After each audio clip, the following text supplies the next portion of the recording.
통장에 돈이 있습니다. 잔액도 찍혀 있어요. 근데 출금이 안 됩니다. 창구에 가도 셔터가 닫혀 있습니다. 사람들은 가만히 있지 않았어요. 돈을 돌려달라고 몰려갔죠.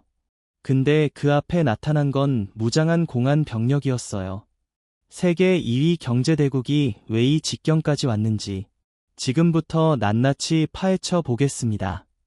중국은행 ATM에서 이상한 일이 벌어지고 있습니다. 잔액이 찍혀 있어요.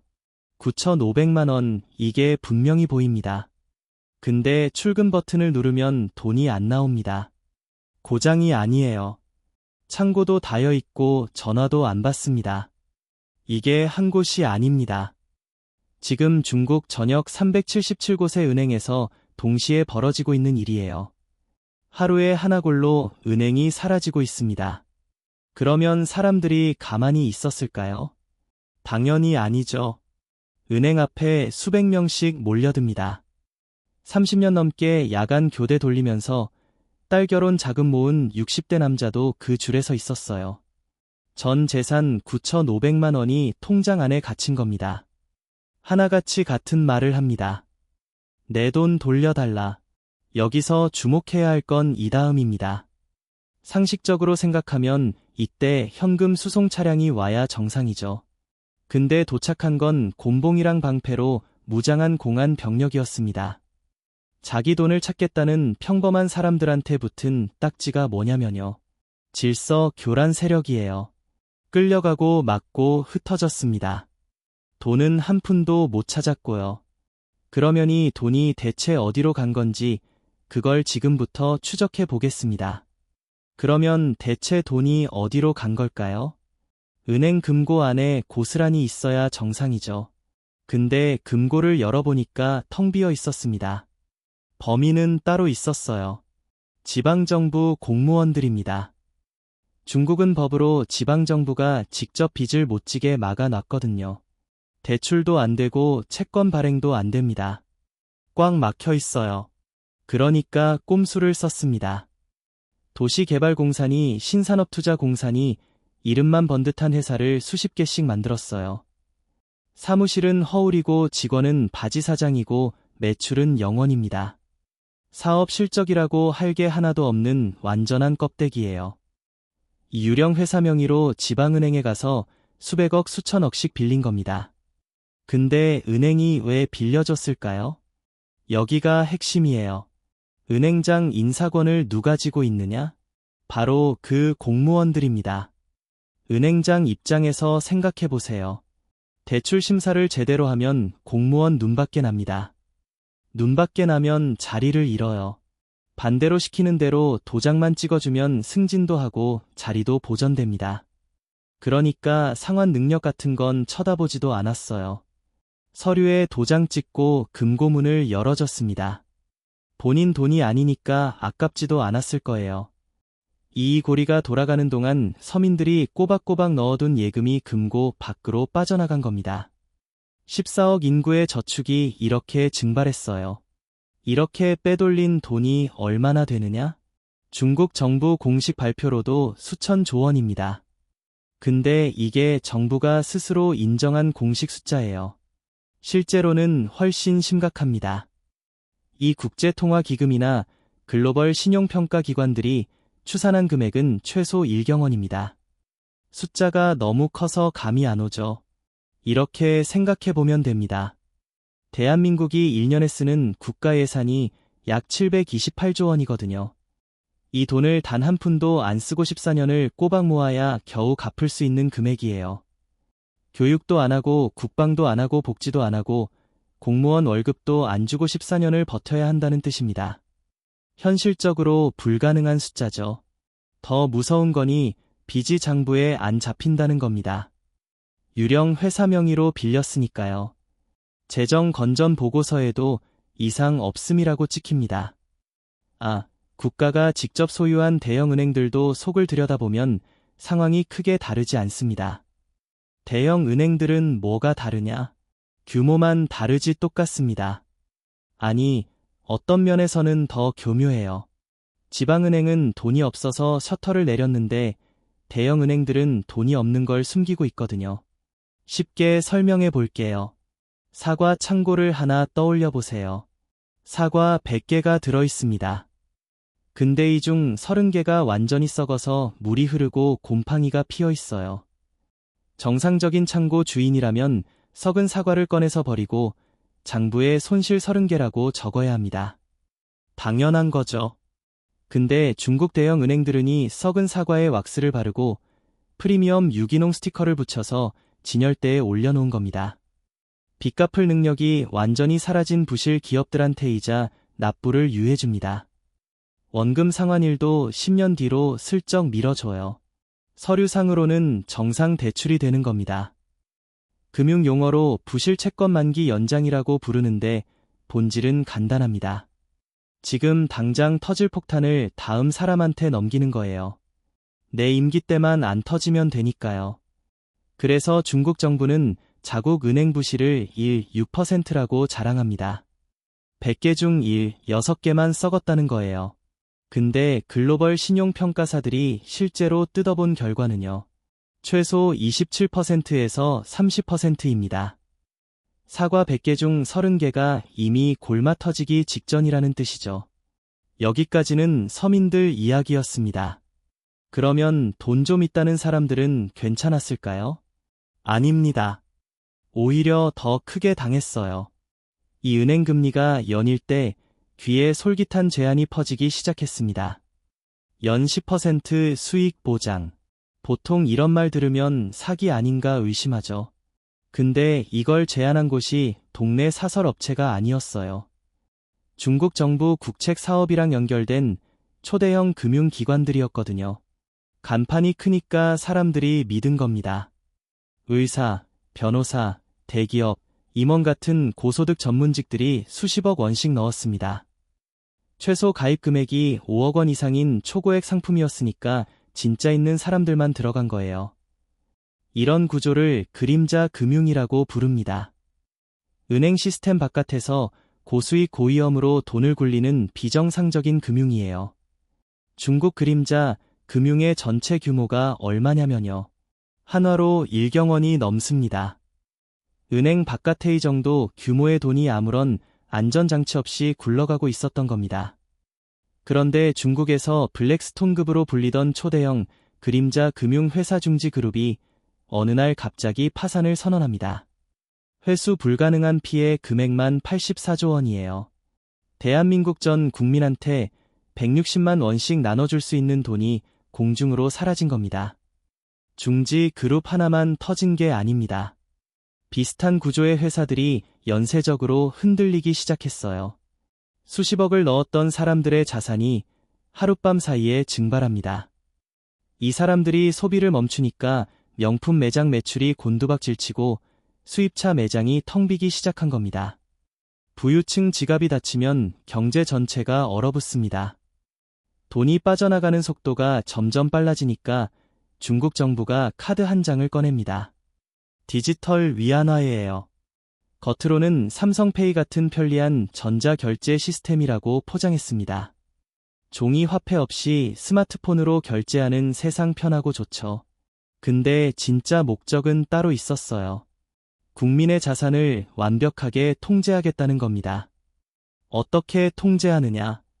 우선 시중에 돌아다니는 종이 지폐와 동전을 전부 없앱니다. 현금이라는 게 세상에서 사라지는 거예요. 내 자산이 오로지 국가 서버 안에 있는 디지털 숫자로만 존재하게 됩니다. 그 다음 정부가 개인의 소비를 24시간 실시간으로 들여다볼 수 있게 됩니다. 언제, 어디서, 누구한테, 얼마를 썼는지 전부 추적이 가능해지는 거죠. 근데 진짜 소름 돋는 건 세 번째 기능입니다. 돈에 유통기한을 붙일 수 있어요. 예를 들어 정부가 이번 달 안에 안 쓰면이 돈 소멸시킨다고 조건을 걸 수 있습니다. 저축 자체가 불가능해지는 거예요. 거기다 지역 제한까지 걸면 베이징에서 받은 돈을 상하이에서 못 씁니다. 내 돈인데 내 마음대로 못 쓰는 세상이 오는 겁니다. 이게 왜 무서우냐면요.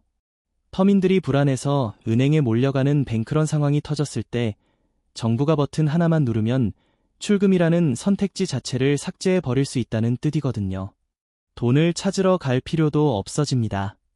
찾을 수 있는 돈 자체가 존재하지 않으니까요. 그러면 14억 중국인들이 마지막으로 매달린 게 뭐냐? 금입니다. 논리는 간단했어요.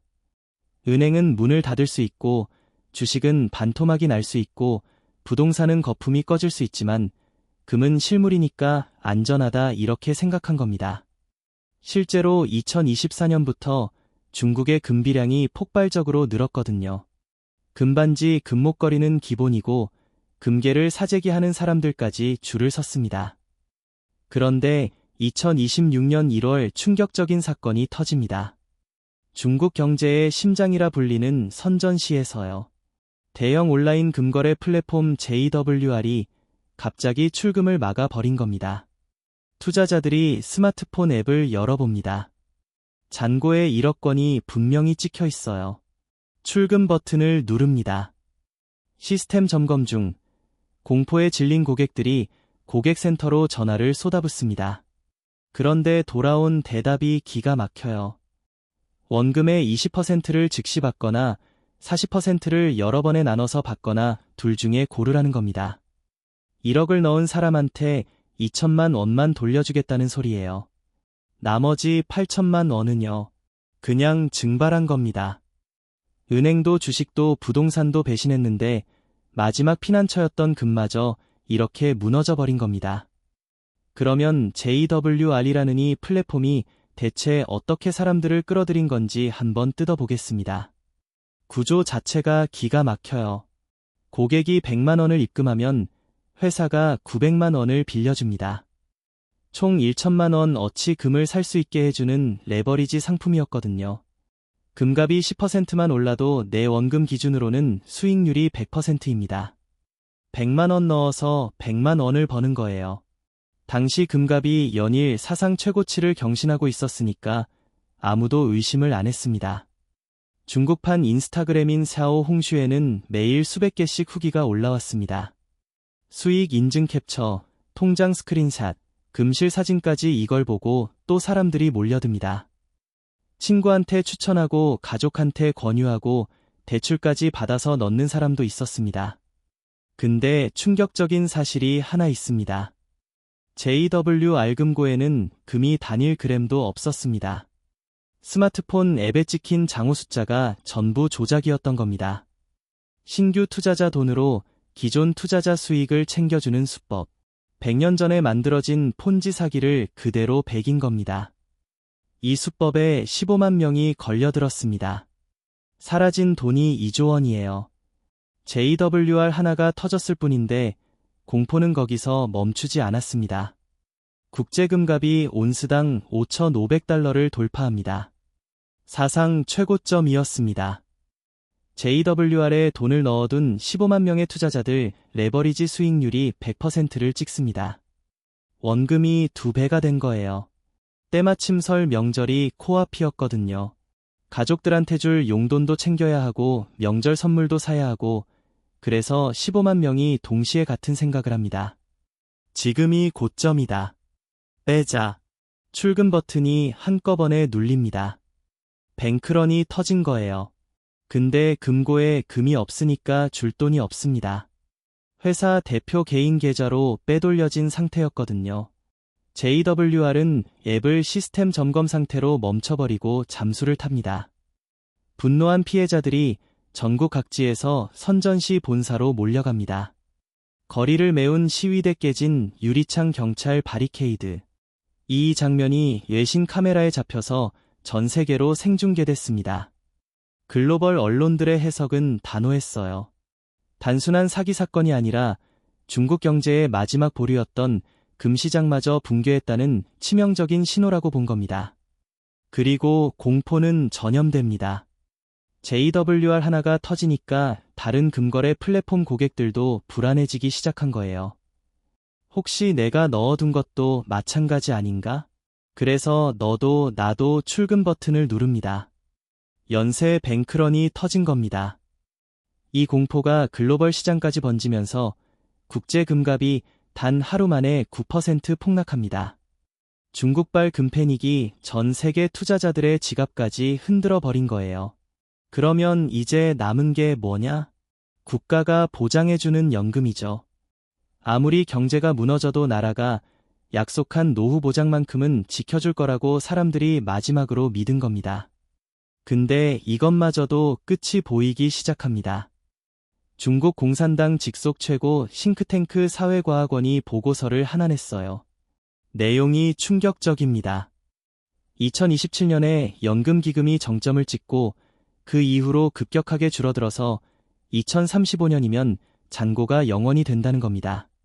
지금으로부터 고작 9년 뒤에요. 그때 중국에서 연금을 받아야 할 노인 인구가 4억 6천만 명입니다. 이 사실을 알게 된 청년들 반응이 어땠을까요? 폭발했습니다. 생각해보세요.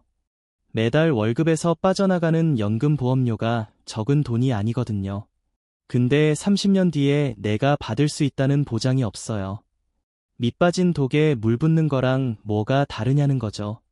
그래서 수천만 명의 청년들이 연금 납부를 거부하기 시작합니다. 방법도 다양해요.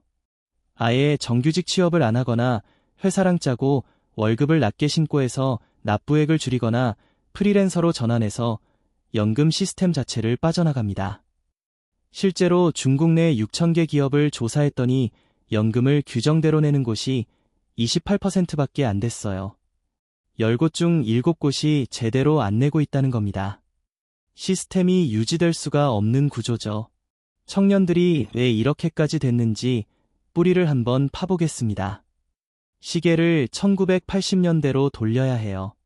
당시 중국 정부는 인구가 너무 빠르게 늘어나니까 강제로 아이를 하나만 낳으라는 정책을 밀어붙였습니다. 그 유명한 한 자녀 정책이죠. 둘 낳으면 벌금, 셋 낳으면 직장에서 잘립니다. 40년 동안 이걸 유지했어요. 그 결과가 지금 터지고 있습니다. 외동아들과 외동딸이 만나서 결혼하면 어떻게 되느냐? 젊은 부부 2명이 양쪽 부모의 명곡이다. 조부모 8명까지 부양해야 하는 구조가 만들어집니다. 이걸 421 구조라고 부르는데요. 숫자만 봐도 답이 없습니다. 과거에는 일하는 청년 3명이 노인 1명을 먹여 살렸거든요. 지금은 청년 1명이 노인 2명을 짊어져야 합니다. 이 현실을 깨달은 청년들이 내린 결론이 뭐냐면요. 포기입니다. 열심히 일해봤자 내 주머니에 남는 돈이 없고 몸만 망가지고 착취만 당한다. 그래서 나온 게 탕핑이에요. 한자로 풀면 바닥에 평평하게 드러눕는다는 뜻입니다. 실제로 탕핑을 실천하는 청년들은 하루에 딱 2끼만 먹습니다. 한 달 생활비가 35,000원이에요. 연애도 안 하고 결혼도 안 하고 소비도 안 합니다. 비성세대가 만들어 놓은 착취 구조에 편입되느니 차라리 아무것도 안 하겠다는 겁니다. 무어버린 청년들을 탓하기 전에 이 사람들이 서 있던 현실을 한번 봐야 합니다. 중국 청년들의 하루가 어땠냐면요. 오전 9시 출근, 밤 9시 퇴근 주 6일 근무 이른바 996이라 불리는 악명 높은 노동 관행입니다. 이렇게 살인적으로 일해도 선전시 아파트 평균 가격이 연봉의 57배예요. 30살에 취직해도 17살이 돼야 내 집이 생기는 거예요. 희망이 안 보이죠? 그런데 정부가 여기에 기름을 부었습니다. 노동 인구가 줄고 연금이 고갈되니까 다급해진 거예요. 2024년 9월 73년 만에 정년을 최대 63세로 늘리겠다고 기습 발표합니다. 문제는 이미 청년 실업률이 20%를 넘고 있었다는 겁니다. 이 세대가 자리를 안 비우니까 아래 세대가 들어갈 틈이 없어요. 노인은 안 나가고 청년은 못 들어가고 세대 간 갈등이 폭발할 수밖에 없는 구조죠. 여기서 끝이 아닙니다. 정부가 사교육비 부담을 줄여주겠다는 명분으로 150조 원 규모의 사교육 시장을 통째로 불법화해 버렸거든요. 학원 강사, 교재 출판사, 교육 플랫폼 직원들 수십만 개의 화이트 컬러 일자리가 하루아침에 증발합니다.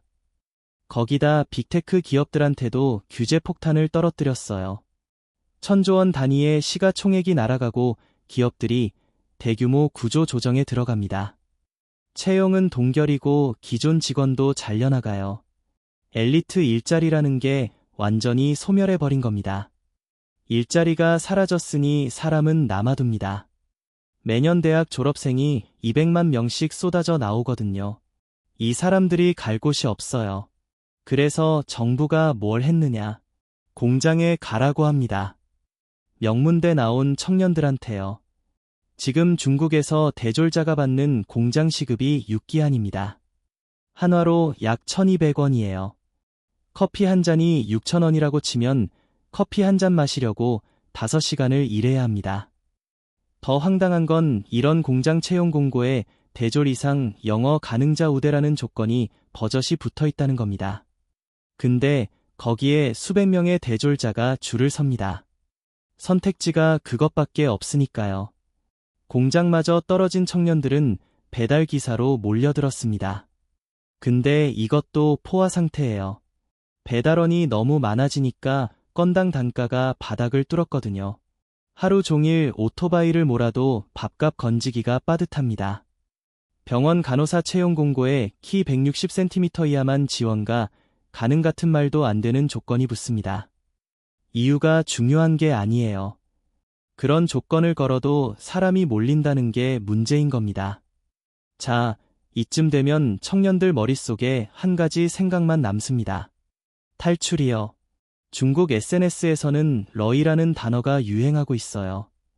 자국에서 합법적인 시민으로 사는 것보다 한국에서 불법 체류자로 사는 게 낫다는 말이 공공연하게 돌아다닙니다. 청년들이 떠나고 싶어 하는 이 나라에서 가장 큰 폭탄이 아직 남아 있습니다. 부동산이에요. 중국 가계 자산의 70%가 부동산에 몰려 있거든요. 집값이 곧 전재산인 나라입니다. 이 시장이 무너지면 모든 게 같이 무너집니다. 중국이 얼마나 미친 듯이 건물을 지었는지 숫자 하나만 보면 됩니다. 단 3년 동안 쏟아부은 시멘트가 66억 톤이에요. 미국이 100년 동안 쓴 양의 1, 5배를 3년 만에 들이부은 겁니다. 그렇게 지어놓은 아파트 중에 지금 아무도 안 사는 빈집이 9천만 채입니다. 한국 인구의 5배가 넘는 사람을 수용할 수 있는 집이 텅 비어 있다는 겁니다. 대표적인 사례가 네이먼 오르도스의 캉파스 신도시예요. 160조 원을 투입해서 인구 100만 명이 살 수 있는 도시를 통째로 지었습니다. 도로, 쇼핑몰, 공원, 학교까지 다 갖춰놨어요. 근데 실제로 입주한 사람이 전체 2%입니다. 100만 명 도시에 2만 명이 사는 거예요. 밤이 되면 불 켜진 창문이 거의 없습니다. 거대한 콘크리트 무덤이죠. 이런 일이 반복됐느냐? 구조가 그렇게 돌아갔거든요. 지방정부는 세수가 필요하니까 건설사한테 땅을 비싸게 팝니다. 건설사는 그 땅에 빚을 내서 아파트를 올립니다. 집이 팔리든 안 팔리든 일단 짓고 봅니다. 지방정부는 땅값으로 장부를 채우고 건설사는 분양 수입을 기대하고 은행은 대출 이자를 먹고 이 환상의 삼각구조가 수요 없이 공급만 만들어낸 겁니다. 이 환상의 삼각구조 한가운데에 있던 기업이 있습니다. 헝다예요. 중국 최대 부동산 회사였죠. 이 회사가 뭘 해창했냐면 아파트를 짓기도 전에 분양 대금을 받고 그 돈으로 또 다른 땅을 사고 거기서 또 선분양을 받는 식으로 문어발을 뻗었습니다. 전형적인 폰지 구조예요. 새 돈으로 옛빛을 돌려막는 거죠. 그러다 정부가 대출 규제를 걸었습니다. 돈줄이 막히는 순간 헝다가 쓰러집니다. 남긴 빚이 443조 원. 헝다만 무너진 게 아니에요. 중국 부동산 톱 3기업이 도미노처럼 넘어가면서 건설이 중단된 아파트가 4,800만 채나 생겼습니다. 이걸 중국에서는 라네이로우라고 불러요.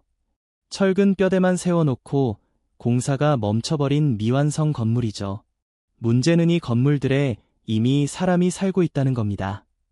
벽도 안 세워진 시멘트 바닥 위에 텐트를 치고 생활하면서 매달 30년짜리 대출 이자를 꼬박꼬박 내고 있어요. 완공될 가능성은 사라졌는데 빚은 매달 빠져나갑니다. 비참하죠? 이 위기를 막으려면 중국이 보유한 달러, 금, 미국 국채를 풀어서 방어해야 합니다. 근데 미국이 그걸 허락하지 않았어요. 관세를 올려서 달러 유입을 차단했고 가상화폐 시장을 규제해서 국채를 몰래 팔아치울 통로를 막았고 국제 금시장에서 퇴출시키겠다고 경고해서 마지막 비상구인 금거래마저 봉쇄했습니다. 3중 포위망이에요. 중국이 쓸 수 있는 카드를 미국이 전부 걷어간 겁니다. 지금까지 한 이야기 쭉 따라오셨으면 그림이 보일 겁니다. 지방정부의 일경원 부채 84조 원의 그림자 금융증발금, 폰지 사기 4,800만 채의 미완성 아파트의 모든 게 동시에 중국을 조이고 있습니다.